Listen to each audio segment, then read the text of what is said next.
TRE 4 के अभ्यर्थी लगातार धरना प्रदर्शन पर बैठे हुए थे और अपनी मांगों को लेकर के आवाज बुलंद कर रहे थे। सड़कों पर भी उतरने का काम किया, जिसके बाद से बिहार सरकार के मुख्यमंत्री यानी कि शिक्षा मंत्री मिथिलेश तिवारी और मुख्यमंत्री ने इस पर निर्णय लिया और छात्रों की जीत हुई है। और देखिए उसकी खुशी की तस्वीर हम आपको दिखाते हैं कि आज रक्षाबंधन का त्यौहार है। भाई बहन का पवित्र जो रिश्ता है, प्यार का जो प्रतीक है रक्षाबंधन, उसका भी दिन है। तो ऐसे में हम सबसे पहले छात्र नेता दिलीप जी से बात कर लेते हैं कि आप लोग धरना प्रदर्शन पर बैठे हैं, सड़कों पर भी उतरने का काम किया और अब आप लोगों की जीत हुई है। किसको धन्यवाद देते हैं, शिक्षा मंत्री मिथिलेश तिवारी को कि मुख्यमंत्री को? देखिए, सबसे पहले तो हम बिहार के छात्र छात्राओं को धन्यवाद देते हैं। हम अपने सभी छोटे भाई बहनों को धन्यवाद देते हैं जिन्होंने एकजुट होकर ये लड़ाई लड़ी, संघर्ष किया। और आप तमाम मीडिया बंधुओं को धन्यवाद देते हैं जिन्होंने हम लोग का साथ दिया। और हम धन्यवाद देते हैं माननीय मुख्यमंत्री सम्राट चौधरी जी को, जिन्होंने हमारी बात को सीरियसली लिया। हमने कहा था कि रक्षाबंधन का गिफ्ट दे दीजिए, तो रक्षाबंधन से ठीक एक दिन पहले शाम में हम लोग की मांगों को मान लिया गया। इसके लिए सम्राट चौधरी जी को धन्यवाद। और इस पूरे प्रकरण में अब देखिए, बिहार के मुख्य सचिव जो है प्रत्यय अमृत जी, उन्होंने पटना के जिलाधिकारी महोदय, एसएसपी महोदय, सब ने महत्वपूर्ण भूमिका निभाई। तो सब लोगों को धन्यवाद। लेकिन अभी ये धरना हम लोग का बंद हुआ है, समाप्त हुआ है। जिन मुद्दों को लेकर हम लोग बैठे थे, आगे जब भी ज़रूरत पड़ेगी छात्रों के लिए लड़ने की, तो हम लोग लड़ेंगे फिर से। जी, ये तो मानते हैं ना कि छात्रों में ये ताकत है कि सत्ता भी पलट जाती है।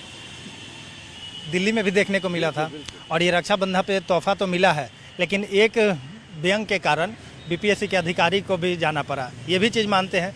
तो अब इस आंदोलन को लेकर के आप लोग पूरी तरह से आश्वस्त हो गए, समाप्त कर दिए।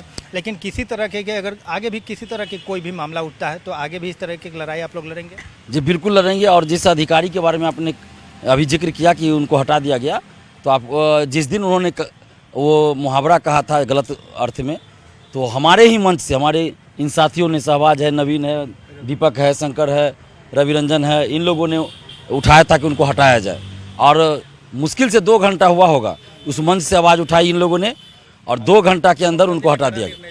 मुख्यमंत्री जी ने निर्णय लिया, उनको हटा दिया। तो ये अच्छा फैसला मुख्यमंत्री जी का है। और आगे भी जब भी छात्र हित में ज़रूरत होगा, जहाँ ज़रूरत होगा, हम लोग संघर्ष करेंगे, पीछे नहीं हटेंगे संघर्ष करने में। आज आप लोग का दिन है, आप लोग को बधाई रक्षाबंधन की। लेकिन आप शिक्षा मंत्री को बधाई दे रहे हैं कि नहीं, ये बताइए? देखिए, पहले हम शिक्षा मंत्री जी सभी जितने उम्मीद लगाए थे उस उम्मीद पर नहीं वो खरे उतरे। लेकिन हाँ, ये सम्राट चौधरी मुख्यमंत्री जो हैं उनसे थोड़ा उम्मीद था। और उन जो हम लोग मांग किए थे कि रक्षाबंधन से पहले हम लोग एक गिफ्ट के तौर पर हम लोग की मांग को रखा गया था और उसको पूरा करने के लिए, तो उस चीज़ को उन्होंने पूरा किया, तो उनको धन्यवाद देते हैं। और बाकी देखते हैं कि और छात्र हित में अगर वो हम लोग के साथ रहते हैं और हम लोग के हर मांग को पूरा करते हैं, तो हम लोग उनके साथ हैं। और यही उम्मीद है कि सारे मांग तो पूरा हो गया, जल्द से जल्द वैकेंसी आए और नोटिफिकेशन और एग्ज़ाम फॉर्म भरे और एग्ज़ाम डेट जारी करें और सब एग्ज़ाम हो। और सबसे खुशी की बात है कि लड़कियों के लिए कि हम लोग के मांग को पूरा करके हमारे रक्षाबंधन को सबसे बड़ा गिफ्ट दिए हैं। चलिए, कुछ और लोगों से भी बात कर लेते हैं। लगातार आप लोगों का आवाज़ था वो बुलंद होते जा रहा था और सरकार को लगातार आप लोग चेतावनी देने का काम किए, लेकिन सरकार ने आपकी मांग जो है वो पूरी कर दी। अब तो खुश हैं? हाँ, बिल्कुल खुश है। और ये छात्रों की जीत है। पिछले 1.5 सालों से जो हम लोग संघर्ष कर रहे थे, लाठी खा रहे थे, जेल जा रहे थे, इवन जेल में प्रताड़ित भी होना पड़ा। छात्र नेता दिलीप जी को सेल में रखा गया, हमारे सामने पीटा गया, हम लोगों को पीटा गया, फिर भी हम लोग हारे नहीं। इसके पीछे सिर्फ और सिर्फ छात्रों की एकता है और जो छात्र हम लोगों के पीछे खड़े रहे, हौसला बढ़ाए, हमारी जैसे बहनों का है जो लगातार ये ऐतिहासिक रहा। ये भी चीज़ कि छात्र नेता दिलीप जी और हम लोग के आंदोलन में सबसे ज़्यादा अगर भीड़ आ रहा था तो महिलाओं की भीड़ आ रही थी। ये बहुत बड़ी ताकत थी और इस आंदोलन से कई जीत हुआ। अब जैसा कि बता रहे थे, बिहार विरोधी जो शिक्षा बीपीएससी के जो अधिकारी थे उनको निकालना पड़ा। 4 घंटे के अंदर नोटिफिकेशन आया, एकल परीक्षा आ रहा है, 1 कैंडिडेट 1 रिजल्ट जो पिछले 2023 से लड़ाई लड़ रहे थे वो लागू हो रहा है। अब कुछ मसले ऐसे हैं जिनको विभागीय तौर पे हम लोग लड़ेंगे और जब भी जरूरत पड़ेगा सड़कों पर उतरेंगे। चलिए, आपसे एक और अंतिम सवाल पूछ लेते हैं कि याद होगा शिक्षा मंत्री मिथिलेश तिवारी जी का बयान, मई में देते हैं, जून में देते हैं, आप लोग ये बहुत वायरल हुआ था, याद है ना वो? हाँ, याद है वो हम लोग को। हाँ, याद है वो इतना बार बोले ही हम लोग घर जाते से पहले तो उनका था। आप लोग की अगस्त में ये फैसला होगा? हाँ कि हो गया, बस हम ये चाहते हैं ना कि जल्दी से एग्ज़ाम ले ले। वो पता चला कि बोल दिए आ भी गया और एग्ज़ाम फॉर्म डला के फिर एग्ज़ाम ही ना ले, तो हम ये नहीं चाहते, हम एकदम चाह रहे हैं। रक्षाबंधन है, शिक्षा मंत्री मिथिलेश तिवारी जी को भी बधाई दे दीजिए। हाँ, उनको भी हम थैंक यू बोलते हैं, उनकी वजह से मतलब वो सीट दिए हम लोग का, तो हम उनको धन्यवाद बोलते हैं। बस हम चाहते हैं कि दोबारा हमको उनके पास ना जाना पड़े, हम लोग का एग्ज़ाम हो जाए जल्दी से जल्दी। छात्र नेता दिलीप जी से एक कड़ा सवाल लेते हैं कि आप पर आरोप लग रहा है छात्रों की जीत हुई है, आपके नेतृत्व में लगातार सड़कों पर भी उतरने का काम होगा गर्दनी बाग में, लेकिन अब एक आरोप लग रहा है अपनी पत्नी को लेकर के कि अपने पत्नी को कैसे एसडीएम बना दिया। बड़े आश्चर्य की बात है कि मेरी पत्नी एसडीएम बन गई, हमको पता नहीं है। ये तो बड़ा आश्चर्य लग रहा है। हाँ, देखिए मेरे ज़िंदगी का सबसे कठिन दौर ये पिछला 2-3 दिन रहा मेरे लिए। अभी तक मैंने अपनी ज़िंदगी में इतना जो कठिन परिस्थिति था, विकट परिस्थिति हमने अपनी ज़िंदगी में नहीं देखा। जिस तरह सीडीपी को लेकर मुझे ट्रोल किया गया, जबकि वो प्रस्ताव था, मैंने बार बार कहा कि टीआरई 4 में सीडीपी लागू नहीं हुआ है, बल्कि वो प्रस्ताव दिया गया है, उसको लागू करना है या नहीं वो हम लोग पे थोपा गया कि आप एक्सेप्ट करते हैं या नहीं। जब तक हम लोग एक्सेप्ट नहीं करेंगे वो लागू नहीं होगा। लेकिन उसको लेके सब लोग ट्रोल करने लगे कि दिलीप ने सीडीपी लागू करा दिया, तो दिलीप ने सीडीपी लागू करा दिया, तो ये तो दिलीप का पावर ही दिखाए ये लोग कि दिलीप कुछ भी करवा सकता है। छात्र नेता हैं तो पावर दिखाएं अपना, यही तो आरोप लग रहा है ना कि छात्र नेता रहते हुए 17वें बीपीएससी में आपने धांधली कराया, उसमें सेटिंग कर लिया। और 17वीं बीपीएससी को लेकर ये आरोप लगाया गया कि दिलीप कुमार जो है अपनी पत्नी का सेटिंग कराया, कोई को एसडीएम बना दिया, कोई बोला सीओ बना दिया, कोई बोला आरओ बना दिया। तो सबसे पहले मैं बता दूं कि आज तक के डेट में मेरी पत्नी, जिसका नाम नेहा कुमारी है, सर्टिफिकेट नाम, तो वो अभी तक कोई भी प्रतियोगी परीक्षा का फॉर्म नहीं भरी है।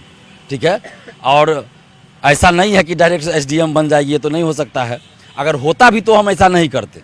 ठीक है, पत्नी हाउसवाइफ है? हाउसवाइफ है, एकेडमिक पढ़ाई अपना कर रही है, अभी कंपटीशन का कोई भी फॉर्म भरी नहीं, आगे भरेगी अलग चीज़ है, लेकिन अभी तक तो कोई फॉर्म भी नहीं भरी है। और जिस नेहा कुमारी का जिक्र किया गया हम तो उसको जानते भी नहीं है। अब मान लीजिए किसी परीक्षा का रिजल्ट आया तो उसमें तो बहुत सारा नाम कॉमन होता है, नेहा कुमारी, प्रियंका कुमारी, श्वेता कुमारी, नाम से लेकर के नाम मैच कर गया, बिल्कुल नाम वो मैच कर गया, नाम मैच कर गया नेहा कुमारी, तो उसको भी पता है जिसने ये आरोप लगाया कि भाई ये दिलीप की पत्नी नहीं है, लेकिन जानबूझ के मुझे बदनाम करने के लिए ऐसा किया गया।